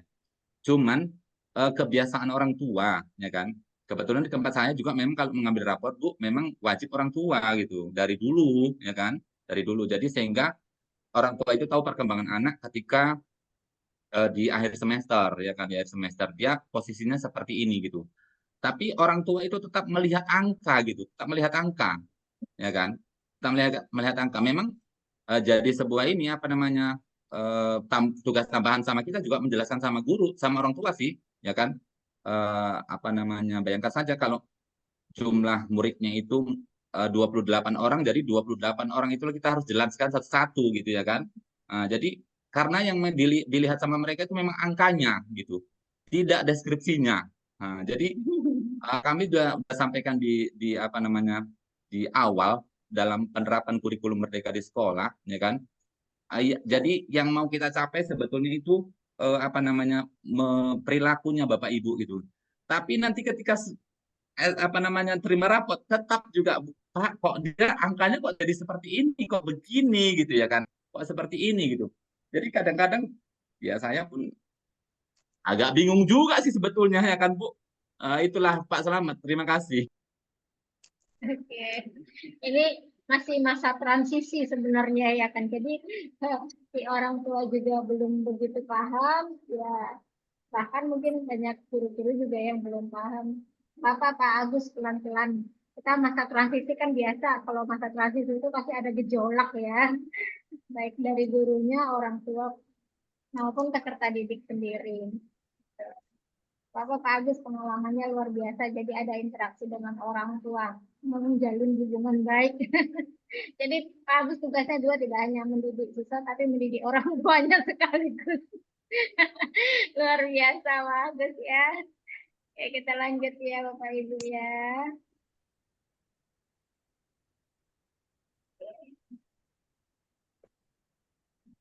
Bentar. Ini adalah contoh rubrik penilaian sifat.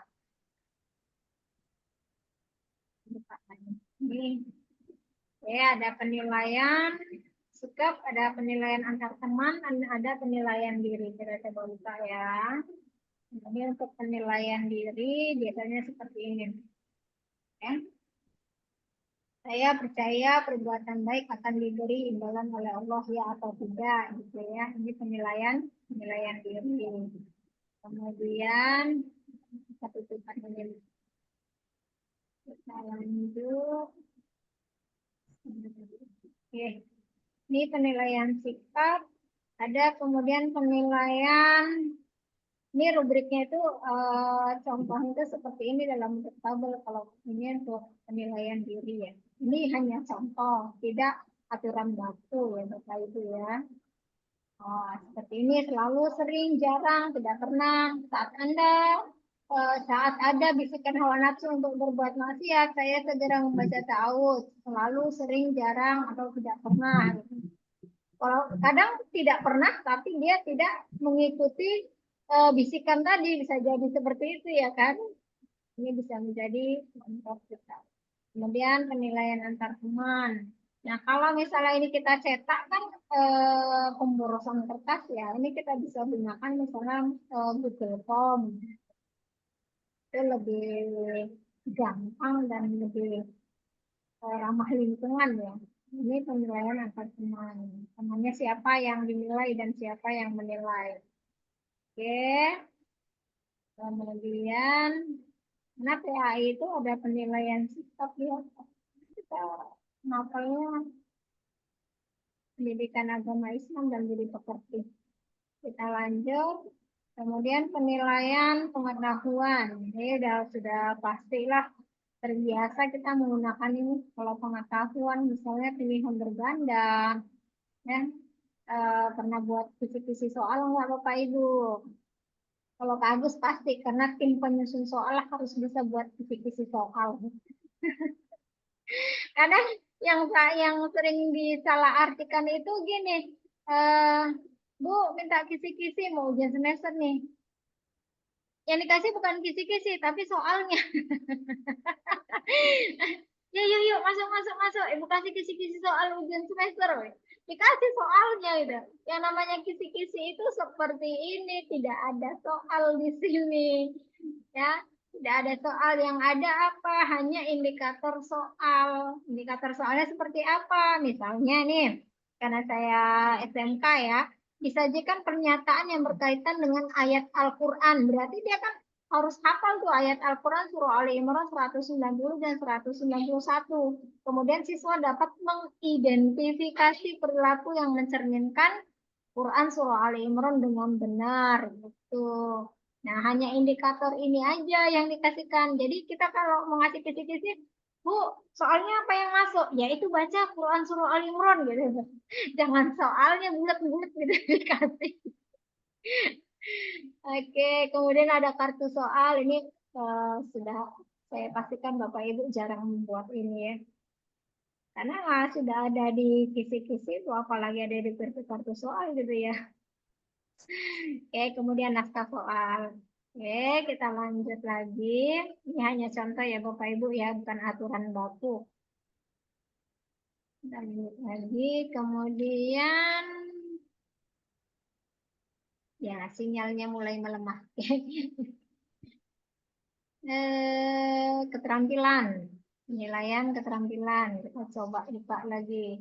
Contoh penilaian keterampilan.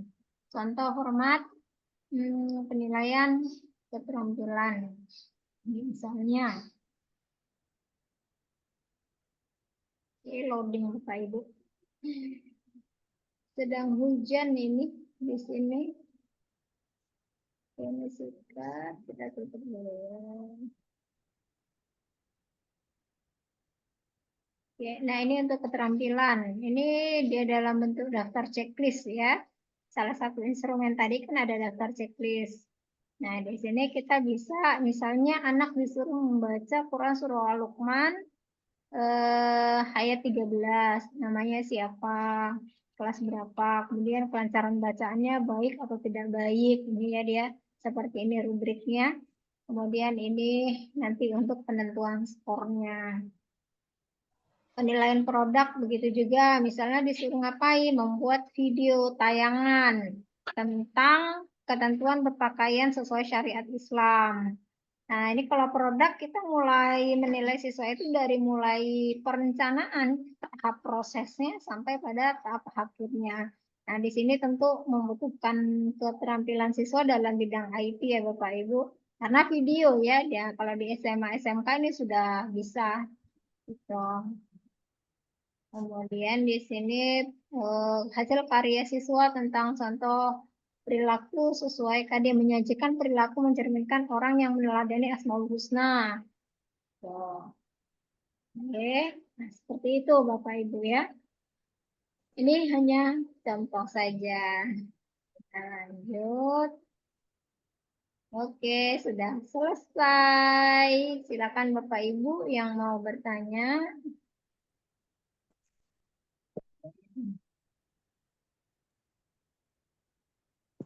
Ini hampir sama sih slide-nya. Ya, kita tinggal sharing-sharing. Silakan dengan Ibu siapa?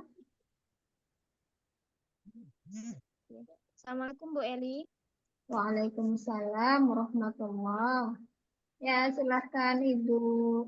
Assalamualaikum Bu Eli, ini Bu Juli. Sebentar saya hentikan dulu share screen. Dengan Ibu? Ibu Juli. Ibu Juli, boleh rasain Bu Juli? Ini kan Oh, tentang Bu Juli. penilaian, Bu Eli jelaskan. Ya. Saya ingin bertanya tentang penilaian ini, apa perbedaan pengolahan penilaian dengan pelaporan penilaian? Apa bisa ini Bu, suaranya kecil banget. Perbedaan? Iya benar. Karena di sini juga hujan jadi agak samar-samar. Kayaknya sinyalnya di bawah angin. Perbedaan pengolahan penilaian dengan pelaporan penilaian. Dengan pelaporan ya. Oke. Oke, pertanyaan bagus nih. Apa bedanya pengolahan dengan pelaporan? Ya nilai itu diolah dulu. Diolah dulu, setelah ada hasilnya baru dilaporkan. Misalnya gini nih. Bu Juli dalam satu semester itu ada berapa CP misalnya? Kita katakan ada 5 CP karena kita 5 elemen. Gitu ya. Nah, katakan ada 5 CP, ada 5 elemen. Nah, setiap CP itu kan ada TP-TP-nya. Nah, kita ambillah satu CP aja. Satu CP misalnya misalnya tentang apa ya? Kalau di misalnya Bu Juli SMP sama atau SD? SMK. SMP. Nah, coba kasih satu contoh SMK, Bu. SMK. SMK misalnya peserta didik mampu menganalisis hikmah beriman kepada hari akhir itu misalnya ya. Kemudian nanti di TP-TP-nya itu TP bagian pengertian atau apa. Jadi nanti itu diolah satu berapa TP, ada berapa TP dalam satu CP, itu nanti kan sudah ditentukan. TP-TP-nya itu kemudian misalnya ada 3 TP, tujuan pembelajaran. Nah, di setiap tujuan pembelajaran itu siswa kan ada nilainya. Itu nanti diambil rata-ratanya. Nah, itu namanya mengolah. Nah, kemudian kalau pelaporan apa? Ya itu yang ada di nilai rapot. Nah, kalau di K13 itu biasanya kita ada nilai harian, ya kan? 4 kali nilai harian tambah mid semester tambah semester dibagi 6 gitu ya. Nah, gitu. Nah, itu kalau yang di K13 itulah namanya pengolahan. Nah, itu namanya pengolahan. Hasilnya kemudian nanti akan dilaporkan itulah menjadi pelaporan. Jadi harus ada prosesnya dulu kan, ada proses diolah dulu nilainya, kemudian menjadi laporan gitu. Begitu juga dengan di kurikulum Merdeka. Nanti setiap TP, TP1, TP2, TP3. Di TP1 siswanya berapa nilainya? Di TP2 berapa? Kemudian nanti ini diambil rata-ratanya gitu. Itulah menjadi nilai sumatifnya seperti itu. Oke. Ada lagi Bapak Ibu, ini ada dari Bu Sudati. Bu, saya mau tanya apa dalam pembuatan soal itu harus panjang karena siswa kadang malas membaca ini dalam bentuk keruat. Bu Sudati SD, SMP, SMA.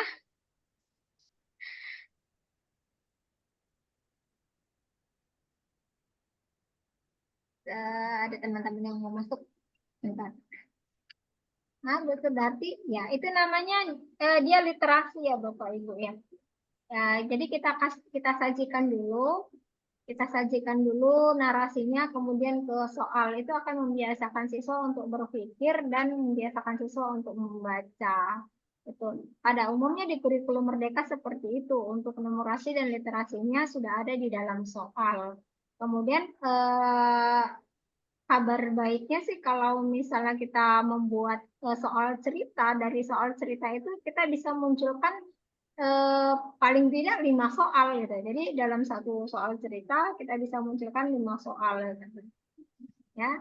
Kemudian kalau untuk pilihan berganda itu ya disajikan itu biasanya indikator soalnya seperti itu ya.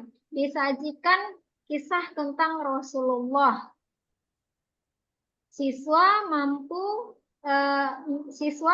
menemukan hikmah dari cerita tersebut dengan benar gitu. Nah, itu kalau kisi-kisi soalnya seperti itu. Ya, untuk yang kalau SMA ya, kalau pembuatan soal itu harus panjang, enggak harus sih. Tapi kita kan di sini yang ditekankan di kurikulum Merdeka ini adalah anak-anak punya literasi. Karena dari survei ya, saya lupa nama surveinya, itu lemah sekali untuk membaca, tingkat membaca orang Indonesia gitu. Ya, jadi dengan soal-soal itu akan membangkitkan siswa untuk literasi, membiasakan membaca dan memahami tentunya, memahami soal itu yang paling penting. Gitu.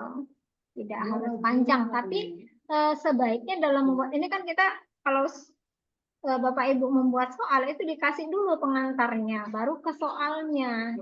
Itu biasanya harusnya seperti itu, bukan maksud untuk memanjangkan, tapi Bapak Ibu kasih dulu pengantarnya.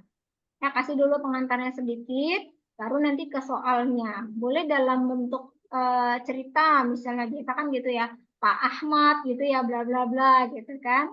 Nah, biasanya kan seperti itu, apalagi fikih itu pasti dia menggunakan peran orang lain itu. Nah, Pak Budi gitu ya. Oke, begitu ya Bu Sudati ya. Nanti saya kasih Bapak Ibu tips yang paling gampang membuat soal dengan ala Google. Bu, izin Bu, nanya Bu, ya? mau tanya Bu, itu tadi masalah nilai tadi Bu. Kita kan Ah, pakai itu kan nilai itu berarti bebas merdeka kita ngasih nilai sama anak berapapun sesuai kemampuannya. Setelah kita nilai itu kan Bu untuk raport, guru minta gini, guru kelasnya, Bu ini nilainya di bawah KKM, jadi agak bingung. Ya udahlah ikuti dia lagi. Nah, terpaksa lah Bu diralat lagi gitu. Itu gimana ngatasnya Bu kok kayak gitu di sekolah misalnya? Nah, itulah tadi perlunya rentang nilai Ibu. Ya, perlu sekali rentang nilai. Jadi memang tidak ada KKN, tapi ada KKTP kan, kriteria ketuntasan tujuan pembelajaran tadi.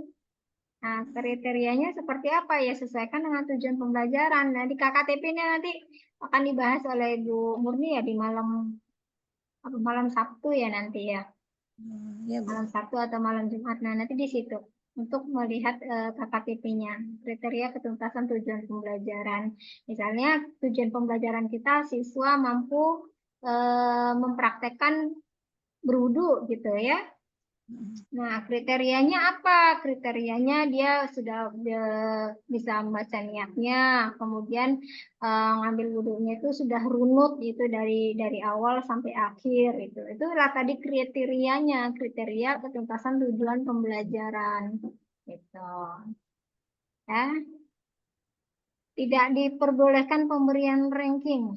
Ya, sebaiknya tidak menggunakan ranking karena ya ini banyak ditentang ya. Ini nanti akhirnya terjadi diskriminasi atau terjadi strata sosial, strata di kelas, dan itu eh, apa sih sedikit banyaknya akan berdampak kepada psikologi siswa.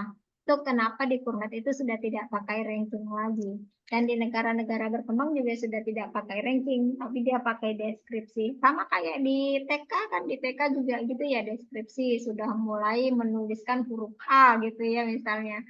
Jadi yang diceritakan di situ adalah perkembangannya, itu bukan rankingnya. Sudah. Sebaiknya tidak ya Pak Agus tidak menggunakan ranking lagi. Walaupun ya masih ada juga yang menggunakan ranking. Ya, akhirnya nanti terjadi apa? Terjadi level. Oh, ini level anak pintar, ini level anak bodoh gitu ya. Itu yang mau dicegah dari pemberian ranking tersebut. Oke. Bapak Ibu mau saya kasih satu resep materi tambahan.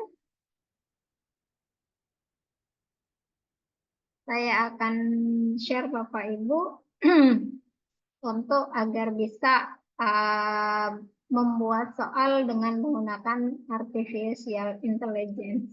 Kira-kira mau nggak nih? Kalau mau, tulis dong di kolom chat. Mau gitu. Kalau nggak mau ya sudah kita tutup ya kan Pak Agus ya. Ngambek mah ngambek. Hujan di sini, jadinya bawahnya pengen tidur nih. Enak nih. Oke, saya akan perkenalkan sedikit ya.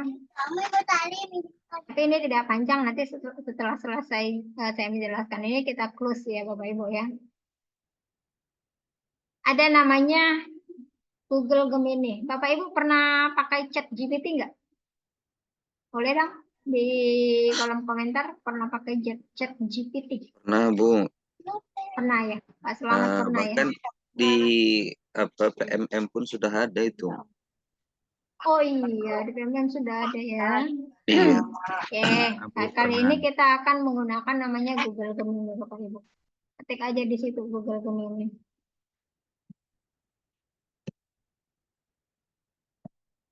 Oke. Ini sama ChatGPT sama sih. Cuman kalau dibandingkan lagi ini kayak apa ya? Kayak seniornya ChatGPT lebih canggih. Iya, saya sudah pernah gunakan Sudah ini pernah buat soal. juga. Kayaknya Pak Selamat aja gantian bantu saya Pak Selamat. Kemudian kemana nih Pak Selamat nih setelah ini nih? Ya, Bu. Boleh dong dibantu setelah ini terbuka gimana nih? Ya, pertama kita buat dulu chat Gemini sudah masuk, Sudah kemudian tinggal kita masuk. sinkronkan, Kita kemudian sinkronkan kalau dia minta login ya.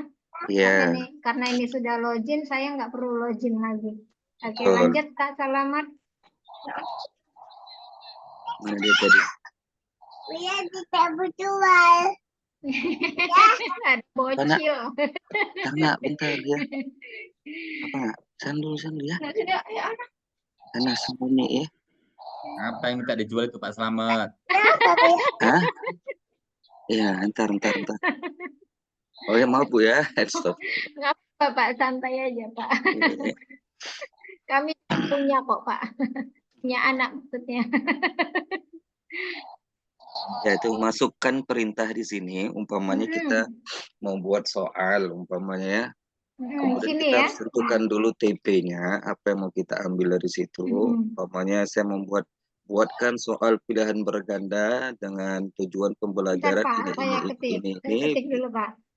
Ya, Buatkan soal pilihan berganda tunggu. Pilihan berganda dengan tujuan pembelajaran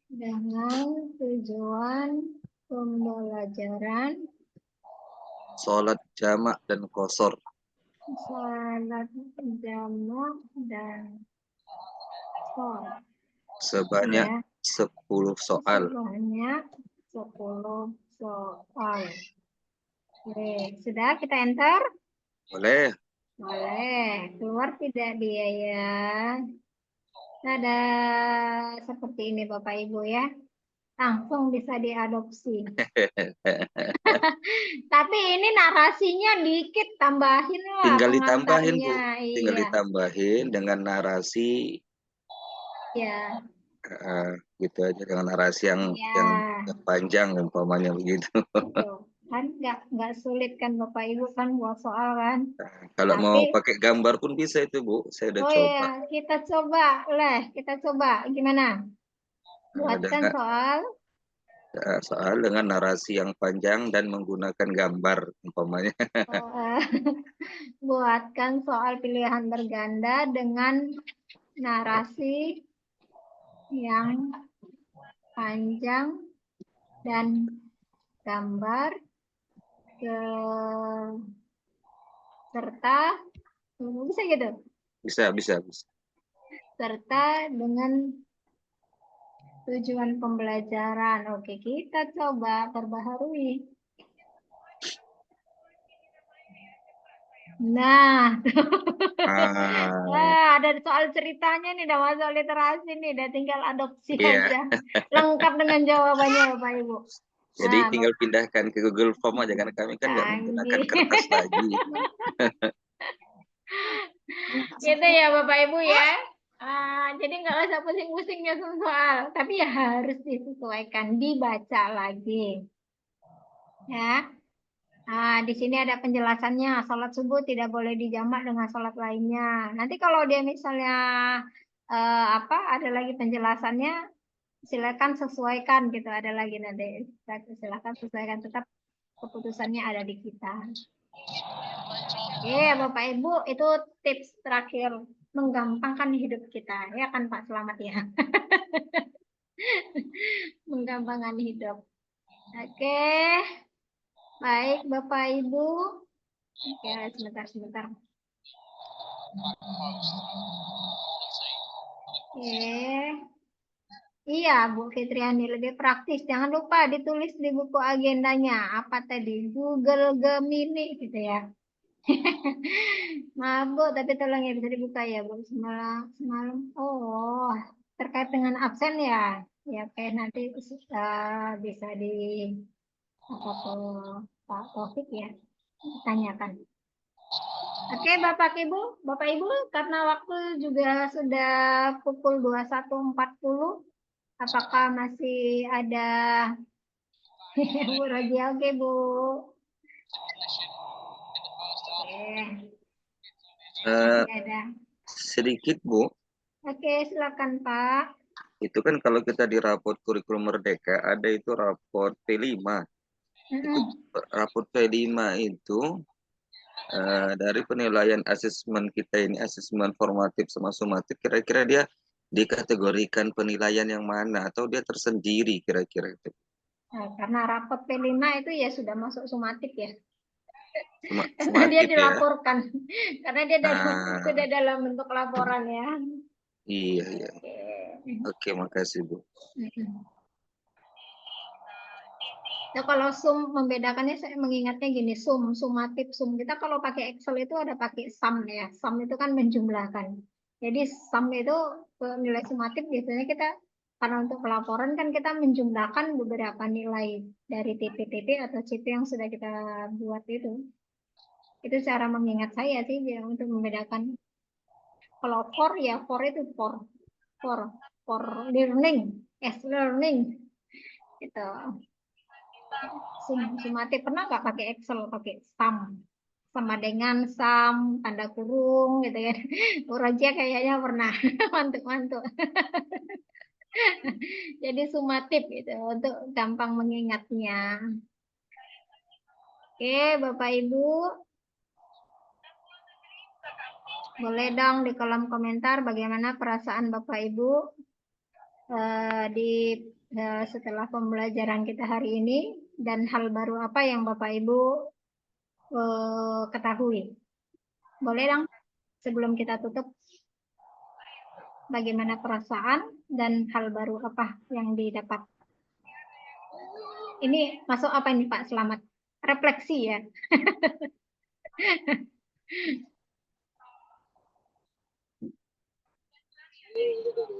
Alhamdulillah senang, alhamdulillah.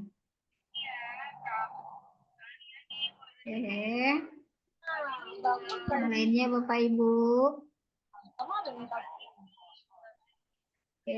Terima kasih Bu Juniati.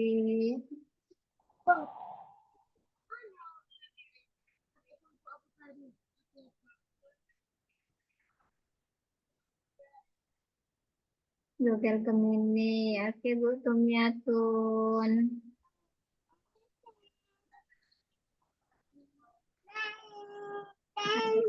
Merdeka. Oke Bu Mutiara.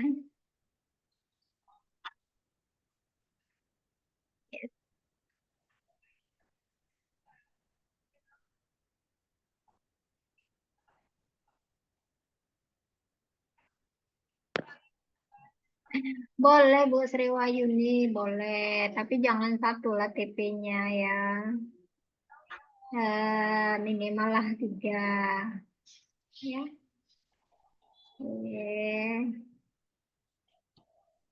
Iya, benar. Memudahkan tugas-tugas guru.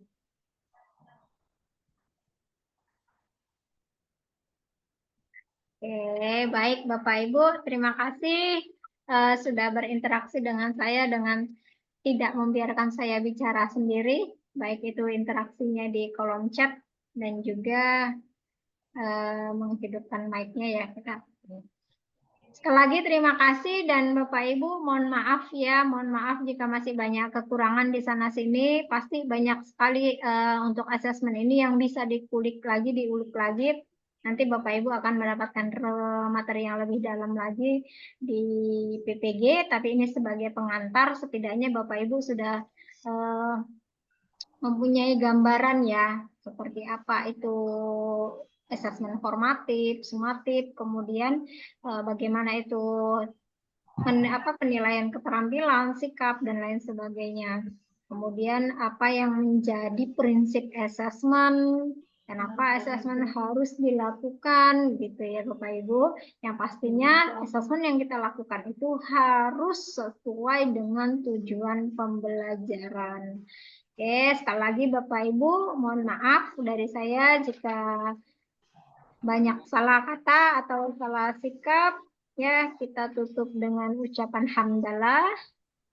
Alhamdulillahirrabbilalamin. Gak ada sesi foto, Bu.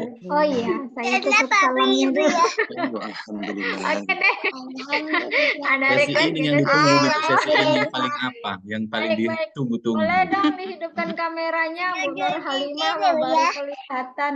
Kirain saya tadi ditinggal tidur. Terus zoomnya hidup aja gitu. Gitu udah bangun, tuh, orangnya mana udah hilang semuanya ya, Bu Nur Halimah ya. Oke, Bapak Ibu boleh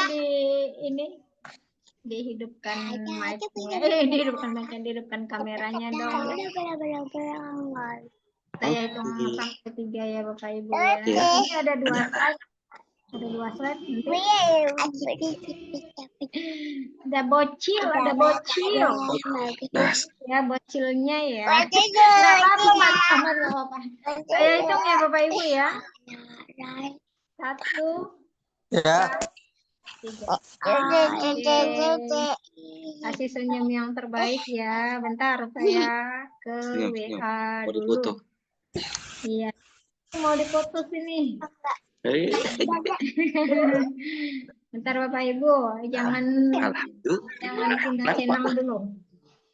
Untuk yang slide kedua boleh kasih senyum yang terbaik. Saya hitung 1. Itu ada juga kawan itu. 3. Oke, sebentar saya hapus dulu. Itu belum ada rambutnya botak. Oke. Terus. Untuk terakhir ya Bapak Ibu, silakan gimana itunya? Apa sih? Tangannya gimana? Tangannya? Gini ya? Oke. Boleh Bu Nurmala kalau mau sarang hiu juga boleh ya. Ini apa nih? Melejit ya Bu ya? Melejit. Melejit. Oke, siap.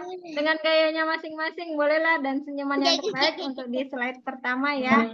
Saya hitung 1, 2, 3. Oke, sebentar. Kita lanjut pada slide kedua. Oke, bentar ya Bapak Ibu. Kita slide kedua. Kasih senyum yang terbaik dan gayanya. 1, 2, 3. Oke, cakep-cakep kali. Mau tidur, ya ampun. Oke, baik Bapak Ibu. Sekali lagi terima kasih untuk kebersamaannya pada malam hari ini. Sama-sama, Ibu.